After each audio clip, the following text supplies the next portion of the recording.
Hello दोस्तों, स्वागत है एक बार फिर से आपका मेरे चैनल पे लीगल न्यूज़ 127 पे। दोस्तों, आज की वीडियो बहुत ज़्यादा इंपॉर्टेंट होने वाली है। जैसे आपने मेरा थंबनेल देखा, अगर आप जॉब नहीं करते और आपके पास प्रॉपर्टी नहीं है तो क्या फिर भी खर्चा देना पड़ेगा? और जॉब ना भी करते हुए, जॉब नहीं है, कोई इनकम ऑफ सोर्स नहीं है, कोई प्रॉपर्टी आपके नाम से नहीं है, फिर भी क्यों आखिर कोर्ट मेंटेनेंस बांध देती है? तो इसका रीज़न क्या होता है? तो इस वीडियो में इसी टॉपिक पे बात करूंगी। स्किप बिल्कुल मत करिएगा। चैनल पे नए जुड़े हैं आप मेरे, तो चैनल को लाइक करना, शेयर करना, सब्सक्राइब करना बिल्कुल मत भूलिए। साथ ही बेल आइकन दबा दीजिए ताकि आपको टाइम टाइम पे सबसे पहले मेरी वीडियो की नोटिफिकेशन आपको मिलती रहे। और ज़्यादा ज़्यादा लोगों तक शेयर करिए ताकि सबसे और भी लोगों तक पहुँचे और उन्हें भी हेल्प मिल सके। देखो दोस्तों, जब भी हस्बैंड वाइफ में डिस्प्यूट आता है, आपको पता है कॉमन केसेस 490 या डीवी मेंटेनेंस किया ही जाता है। झूठे केसों में आपको फंसा देती है पत्नी, आपके साथ आपके फैमिली वालों को, आपके पेरेंट्स को, यहाँ तक कि रिश्तेदारों को भी जिनका कोई इन्वॉल्व नहीं होता। और फिर मेंटेनेंस का केस भी लगाया जाता है कि आपसे ही पैसे लेके आप पे ही केस किया जाएगा। अब जाहिर सी बात है, सबसे बड़ा पतियों के लिए यही बड़ा टास्क होता है, सबसे बड़ी प्रॉब्लम मेंटेनेंस केस। क्योंकि जो गलती करी नहीं है, एक तो उसकी हम सजा भुगत रहे हैं, ऊपर से पैसे भी मांगा जा रहा है, तो पैसे दी क्यों? अब हर एक का जवाब यही होगा। आप में से बहुत सारे वीडियो देख रहे होंगे कि कुछ भी कर लो, जॉब भी नहीं होती ना, पति बेरोजगार भी है तो फिर भी मेंटेनेंस देना पड़ता है। तो आखिर ऐसा होता क्यों है? क्यों कोर्ट मेंटेनेंस ऐसे अलाउ कर देती है? पतियों के पास तो कानून है, वो तो कुछ भी चाहे वो केस कर सकती है, पतियों के पास कुछ नहीं है। तो मैं आपको हमेशा यही बात बताती हूँ, ये जो एक सोच है ना आपकी नेगेटिव, उसको आप निकाल दो, पॉजिटिव सोचो। दोनों के लिए इक्वली है कानून, सबके लिए ही है। हाँ, बट ये है कि महिलाओं के लिए कानून बनाए गए हैं, वैसा पुरुषों के लिए नहीं बनाए गए, बट अधिकार राइट्स आपके पास भी है, बस आपको जानने की ज़रूरत है। और वो टाइम टाइम से मैं अपने चैनल के माध्यम से हमेशा आपको बताती रहती हूँ।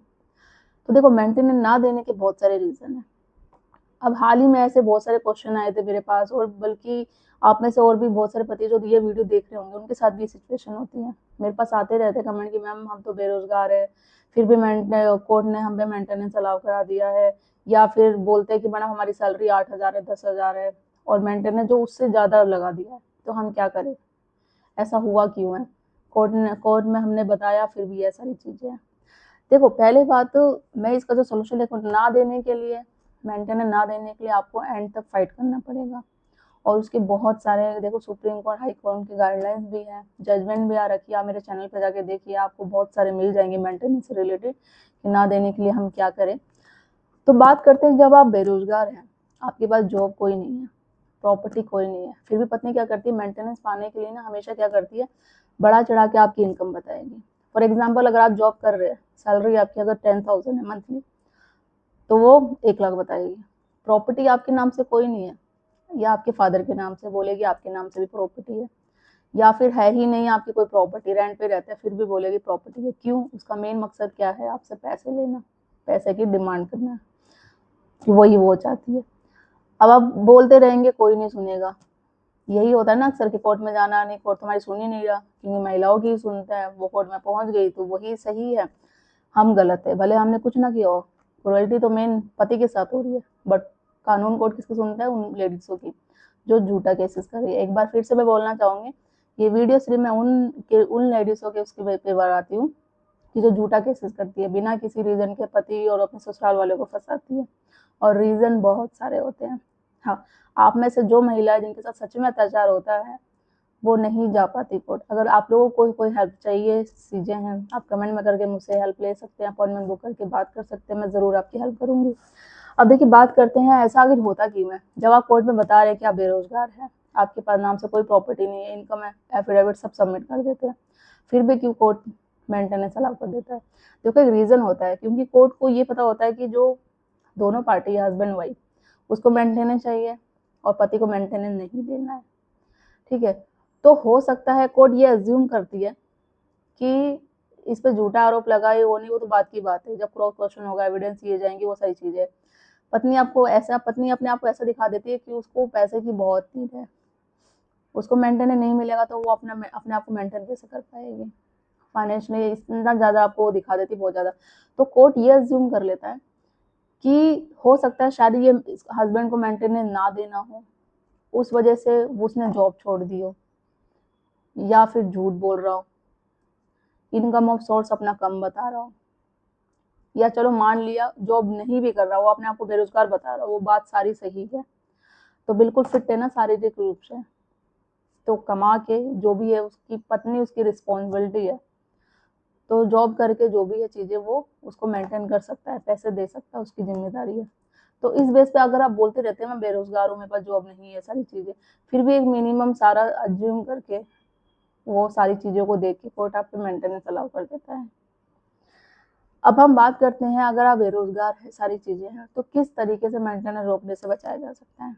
देखो इसका तो एक ही रीजन, सोल्यूशन तो बहुत सारे हैं, एक मस्त सोल्यूशन यही है इसका कि जब फैमिली कोर्ट, लोअर कोर्ट नीचे नहीं सुनते हैं तो आपको यही करना पड़ेगा, आपको ऊपर कोर्ट में जाना पड़ेगा, मतलब हाई कोर्ट जाइए, आप सुप्रीम कोर्ट जाइए, अपने आप को आपको प्रूव करना पड़ेगा कि आप बेरोजगार है, आपके पास इनकम ऑफ सोर्स कोई नहीं है, ना ही कोई प्रॉपर्टी है, तो कोर्ट के पास सारी चीजें होती है। ये जो मैंने बताया है ना आपको, जो बताया क्यों अलाउ हो जाता है, ये सारी किताबी बातें होती हैं, किताबी मीन लॉ की जो कानून में बातें लिखी रहती है, इस हिसाब से मेंटेनेंस अलाउ हो जाता है आपके बेरोजगार होने के कारण।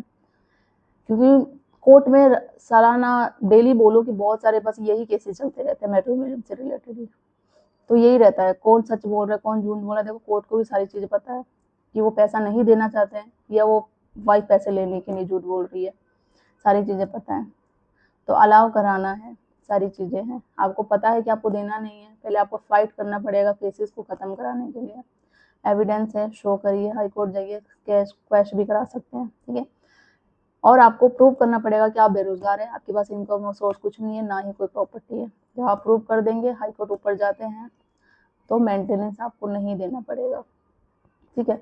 और बात रही आप अपने, ये नहीं कि मोस्टली पता क्या कर देते ना, जब कोर्ट बातें पूछता है कि भाई चलो ठीक है मान लेते तुम बेरोजगार हो, ये सारी चीजें हैं, बट कुछ तो इनकम और सोर्स होगा तुम्हारा या नहीं है, तो तुम जॉब करके अच्छे खासे फिट हो, काम करके तो पैसे दे ही सकते हो, इस तरीके से, या उनको प्रेशर किया जाता है, सारी चीजें की जाती है, तो पति क्या करते हैं, डर जाते हैं, वो प्रेशर बहुत ज्यादा मेंटली ले लेते हैं, या वो बोलते हैं यार बार बार कोर्ट आने से ज्यादा ये सारी चीजें है, तो बोल देते हैं हाँ मैं 5000 कमा रहा हूँ, 10,000 फॉर एग्जाम्पल आपको बता रही हूँ, कहते हैं कि ठीक है मैं इतना दे दूंगा, तो जॉब भी नहीं कर देते, वो एग्री हो जाते हैं, किसके कारण, अपने आप पे प्रेशर ले लेते हैं, मेंटली फिजिकली ले लिया, या डर के कारण जो उन पर प्रेशर बनाया जाता है, इस वजह से वो एग्री कर लेते हैं और मेंटेनेंस देने के रेडी हो जाते हैं। और बहुत सारे केसों में होता क्या है, एक्चुअली फैक्ट बताऊं, पति प्रूव नहीं कर पाते कि भाई मैं बेरोजगार हूँ, या मेरे पास इनकम और सोर्स कोई नहीं है, या मेरे नाम से कोई प्रॉपर्टी भी नहीं है, ऐसा कोई सोर्स नहीं जिससे मैं मेंटेनेंस दे सकूँ पत्नी को, प्रूव नहीं कर पाते हैं,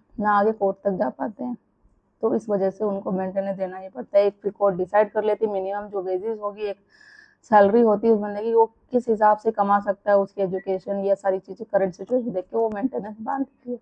बस आपको नहीं देना तो आपको ऊपर कोर्ट में जाना पड़ेगा, फाइट करनी पड़ेगी, नहीं तो आपको चीज़ें उसी में ही लोअर कोर्ट में ही एंड तक बोलना पड़ेगा। तो ये रीज़न है कि आप बेरोजगार होते हुए भी कोर्ट की मेंटेनेंस बांध देता है, और किस तरीके से हटाया जा सकता है वो भी मैंने आपको सोल्यूशन बता दिया। और इससे पहले मैंने वीडियो वैसे बना रखी है, बहुत सारे हैं, पत्नी आपकी पढ़ी लिखी है, और आपको बस एक चीज बोलनी है मेंटेनेंस ना लगने के लिए, जो मैं हमेशा बोलती हूँ, आप ये मत बोलिए कि आपकी पत्नी जॉब नहीं करती है, आप हमेशा ये बोलिए वो इतने झूठ बोल रही है, इतने झूठ बोल रही है सिर्फ किस लिए, अपनी डिमांड पूरी करने के लिए, आपसे पैसे लेने के लिए, तो आप भी तो झूठ बोल सकते हैं, किस लिए, अपने पैसे बचाने के लिए।